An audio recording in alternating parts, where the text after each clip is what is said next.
আসসালামু আলাইকুম। ওয়ালাইকুম আসসালাম। কেমন আছো? হ্যাঁ ভালো আছি, তুমি কেমন আছো? আলহামদুলিল্লাহ, আমিও ভালো আছি। হ্যাঁ ভালো আছো না? হ্যাঁ, আচ্ছা তুমি কার সঙ্গে আছো?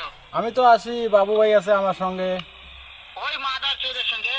হুম। ওই মাদার চোর তো এতই হারামজাদা, ওই শুয়োর বাচ্চা, ওদের লটির বাচ্চা, ওই শাহচুদির বেটা মাগিল লিসা, এতই মাগিল লিসা। ওই হারামজাদের আমি সামনে পাইলে একটা এমন একটা চটকানে মারবো, সারা মাদার চোদ। ও কিন্তু আপনার কথা সব শুনতাছে, মোবাইলে স্পিকার দেওয়া তবে কি আছে, ওই মাদার চোদের জায়গা আছে নাকি? আছে ও তো। আমার কথা সব শুনতেছে। হ্যাঁ, ওই শাহচুদির বেটাকে শুনে শুনে আমি বেশি বলবো, শুয়োরের বাচ্চা, শুয়োরের বাচ্চাকে আমি একটা এমন একটা চটকানে মারবো, সারা শুয়োরের বাচ্চা, লটির বাচ্চা। ও নাকি তোমাকে মারতে চাইতেছে। তাই নাকি? হ্যাঁ। ওই শুয়োরের বাচ্চা আমাকে মারতে চায়? হুম। শুয়োরের বাচ্চাকে আমি দেখা সাক্ষাৎ হলে বলে শুয়োরের বাচ্চাকে আমি এমন চটকানে মারবো, মাদার চোদ। আমি থামা।